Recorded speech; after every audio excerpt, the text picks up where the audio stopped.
A'udhu billahi minash shaitanir rajim. Bismillahir rahmanir rahim. Alhamdulillah. Yau ma Allah subhanahu wa ta'ala mai kowa mai komai ya bani dama da iko domin na fito da tunatar da al'ummar duniya. Tunatarwar da zan yi shine akan kusantowar azumin watan Ramadan. Ya ƴan uwa, alal haƙiƙa wata ne mai alfarma, wata ne wanda yake garkuwa ga mu musulmai. Alhamdulillah, wata ne wanda yake ƙara kusantar da mu ga Allah subhanahu wa ta'ala, wata ne wanda dukkan wanda Allah subhanahu wa ta'ala isa ya riske shi ya kamata a ce ya jajirce wajen bautawa Allah subhanahu wa ta'ala. Sannan jan hankali ga masu kuɗaɗenmu waɗanda Allah subhanahu wa ta'ala ya fifita su a cikin mutane, ya azurta su da wani abu na dukiya, ya kamata a ce su yi ƙoƙari su fitar da wannan kuɗi domin su ciyar da al'ummar musulmi, domin duba da yanayin matsin rayuwa da ake ciki da tattalin arziki da ake fama da shi a wannan ƙasa tamu mai albarka. Muna roƙo Allah subhanahu wa ta'ala ya kawo mana ƙarshen wannan matsala domin darajar annabi Muhammad sallallahu alaihi wasallam. Ya ƴan uwa, jan hankalin ba zai wuce akan ciyarwa ba. Dukkan wanda Allah subhanahu wa ta'ala ya bashi kuɗi, ya bashi dukiya, to Allah haƙiƙa sallarka, azuminka, zakkarka ba za ta taɓa shigar da kai aljanna ba. Dole sai ka zage dantse gurin wannan dukiyar da Allah ya baka, ita ce kamar mukulli Allah subhanahu wataala ya baka wanda za ka buɗe ka shiga aljanna. Saboda haka da wannan dukiya za ka yi ƙoƙari ka yi aiki da ita wajen ciyarwa, tufatarwa da shayarwa a cikin wata, domin za ka samu wani wallahi ya kai azumi ba shi da abin da zai kai bakinsa na buɗe baki. To alal haƙiƙa wannan jan hankali ne ga 'yan uwan musulmi, a ji tsoron Allah, a ji tsoron Allah, a ji tsoron Allah, a daure a yi aiki da abin da Allah subhanahu wata'ala ya yi umarni da a yi shi, a daure a yi ƙoƙari a ciyar iyawa. Kada a ce za a ɓoye kuɗi ko a je a ɓoye kayan abinci kamar yadda aka saba. Sai ka ga mai kuɗi yana da kuɗi amma ba zai yi amfani da kuɗin ta inda Allah subhanahu wata'ala yake so ba, ya kwammace ije idan ga abubuwa. Wallahi dukkan wanda Allah ya bashi kuɗi bai taimaki wani bawan Allah a azumin nan ba, to wallahi kuɗinsa ba shi da amfani. Kuma duk wanda Allah ya bashi dukiya, mafi akasarin masu dukiya wanda suka gabata na baya sun shiga aljanna ne ba da yawan sallarsu ba da yawan azuminsu ba, sun shiga aljanna ne sanadiyar kuɗin da Allah ya ba su, sun amfani da dukiyarsu wajen yi wa al'ummar annabi Muhammad sallallahu alaihi wasallam abin da ya dace. Saboda haka jan hankalin da zan yi a yau shine akan masu kuɗi, duba da yanayin watan azumin Ramadan da Allah subhanahu wata'ala ya kawo muke shirin shiga, dab muke da shi bai kasa da kwana 8 zuwa 9 insha Allah. To saboda haka muke jan hankali akan masu kuɗi su yi haƙuri, su ringa taimakawa wanda ba su da shi, su ciyar, kamar inda Allah subhanahu wata'ala a cikin Qur'ani zamu ji na ta faɗa guri wa anfiqu mimma razaqnakum, ku ciyar daga abin da Allah subhanahu wata'ala ya azurta ku. Zan sai maudu'in mu na biyu, zan yi magana akan matasa da kuma 'yan mata waɗanda suke mayar da wayoyin hannunsu suke ba su muhimmanci fiye da yadda suke ba karatun alkur'ani muhimmanci. To in ma wayar zaka ba muhimmanci, kar ka biyo chatin na babu gaira babu dalili ko kalle-kallen hotunan banza a wayoyi. Akalla ba kasar ba ka mai da hankali wajen mafi akasarin rayuwar ka kasance mafi abin da zaka rinka yawan yi karatun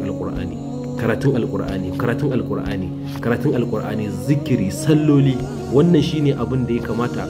Amma ya kamata inda dama akwai waɗanda zaki ga saboda yanayin tsoron Allah su suna kokari su ga sun ajiye wayarsu ma sun kashe ta, sun je suna karatun alkur'ani. Kuma aka samu sauki ma yanzu wayoyin nan namu zaka ga su kansu akwai ƙur'anan a ciki, akwai hadisai, akwai tasbihai kala-kala wanda zaka yi. To jan hankali da su ma kan matasa, 'yan mata da samari, da a daure wayoyin nan suna ɗaya daga cikin ummul abaisa da suke jan hankalin matasa, suke kasa yin wani abu na ibada a cikin wannan. Dan Allah dan annabi a yi kokari a kula da amfani da wannan wayar hannun, a yi haƙuri a tsaya. Wata na ibada, wata na bautar Allah, wata ne wanda in kai sa'a Allah subhanahu wata'ala zai yanta ka daga wuta ka koma aljanna. Wanda annabi Muhammad sallallahu alaihi wasallam wata rana ya kasance shi na tare da sahabbansa, sai suka ji ya ce amin amin amin. Suka tambaye sai yake ba su labari, yake cewa mala'ika Jibril ne izo yake faɗa mun Allah ya tsine wa dukkan watan azumin Ramadan ya zo ya wuce Allah bai gafarta masa ba, annabi ya ce amin. To wannan shine dai halal masai wannan shine gaba da nake so dai in ja hankali. To saboda haka amin din da kuma wanda dai Allah dai shi ma bai ya rabu da iyayensa lafiya ba, to shine dai yana ɗaya daga cikin dai wannan shine maudu'in. Saboda haka ƴan uwa, akalla ba a ƙasar ba, ka yi ƙoƙari ka daure, kada watan azumin Ramadan ya wuce a ce ba ka yi wani abu da Allah subhanahu wata'ala zai gafarta maka zunuban gaba. Zan abu na kusan ƙarshe da zan ce wanda nake so na ja hankali shine watan azumin Ramadan wata ne wanda yake Allah subhanahu wata'ala ya kira shi da garkuwa ne a gare mu. Saboda haka kaga ke wata ne mai albarka, Allah ya yalwata albarka a cikin wannan wata. Duk da dai akwai watanni wanda suke suna da makamanciya ko fiye ma da albarka, amma yana ɗaya daga cikin watan da Allah subhanahu wata'ala ya saukar da alkur'ani mai girma a cikinsa. To so da haka wata ne wanda muke kullum a cikin ibada muke, wanda darajar ibadan nan da muke ta wuni ɗaya daraja ce wacce idan duk bishiyoyin duniya za su zama alƙalami, ruwan duniya zai zama tawada, ba zai iya rubuta ladan azumi guda ɗaya ba, wanda Allah subhanahu wata'ala yake cewa azumi nawa ne. To so da haka muhimmancinsa da girmansa, kamewa daga ci da sha da kuma sha'awa, wannan shine azumi.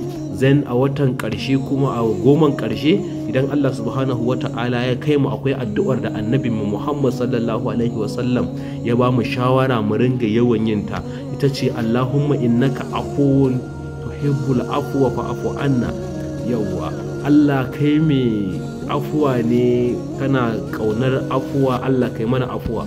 Allah dan darajar girmanka da zatinka, Allah ka kai mu wannan wata mai albarka, Allah ka nuna mana shi. Allahumma ballighna Ramadan, Allahumma ballighna Ramadan. Allah ka nuna mana shi cikin koshin lafiya domin mu zage damtse mu yi wa Allah subhanahu wata'ala da'a da ibada wacce take kuma Allah ya sa da ta mu karɓaɓɓiya domin darajar annabi Muhammad sallallahu alaihi wasallam.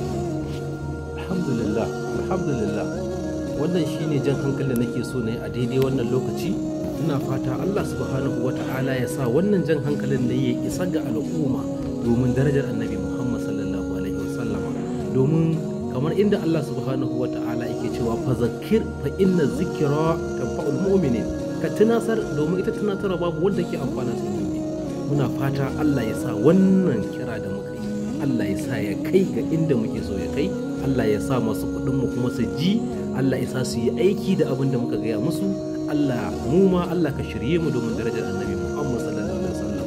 Allah ka gyara mana al'ummar mu, Allah ka gyara mana kasar mu, Allah ka gyara mana jihar mu, Allah ka gyara mana garin mu domin darajar annabi Muhammad sallallahu alaihi wasallam. Yan mata waɗanda suke neman mazajen aure, Allah dan darajar annabi Muhammad sallallahu alaihi wasallam, Allah ka bullo musu da mazaje. Samari wanda suke neman matan aure na gari, Allah ka bullo musu da mataye. Waɗanda suke neman aiki da wanda suke neman jari na kasuwa, Allah ka cika wa kowa burinsa domin darajar annabi Muhammad sallallahu alaihi wasallam. Allah ka ba mu ikon yi maka biyayya a kowane hali muka tsinci domin darajar annabi Muhammad sallallahu alaihi wasallam. Allah dan girman zatinka, Allah ka sa masu kuɗin mu su zamanto mutane masu taimakon al'ummar annabinka Muhammad sallallahu alaihi wasallam. Wallahi sai an yi aiki, sai an yi da gaske, sai an yi aiki tukuru, a yi haƙuri, a daure, a taimaki waɗanda ba su da shi. Masu kuɗin mu ku yi haƙuri, ku fito da dukiyar da Allah subhanahu wataala ya baku, ku taimaki marasa shi. Wallahi dukkan wanda Allah yake ba shi kuɗi, in ka bi tarihi, ba da sallah ko azumi ko zakka ko wasu abubuwa na ibada yake samun aljanna ba. Wallahi tallahi ka ɗauko sahabban annabi da yawa, da dukiyarsa Allah subhanahu wataala ya ba su aljanna, da dukiyarsa. In ka ɗauko su sayyidina Usman radiyallahu anhu, in ka ɗauko su Abdurrahman bin Auf, duk dukiyarsu Allah subhanahu wataala Allah ya ba su iko, suka yi amfani da ita, Allah subhanahu wataala ya ba su aljanna. Ɗan uwa masu kuɗi, ku daure, ku kuma talakawa, babu abin da za ku yi sai godiya ga Allah da kuma biyayya ga Allah subhanahu wataala. Allah ya ba mu mai kyau a duniya, Allah ka ba mu mai kyau a lahira, Allah ka tsare mu da azabar wuta domin darajar annabi Muhammad sallallahu alaihi wasallam. Allah ya sa wannan tunatarwa ta amfani wanda ya saurari wannan jawabai nawa. Akhir da'awana alhamdulillahi rabbil alamin. Daga naku Abdulhamid Ibrahim Yahaya. Bisalam.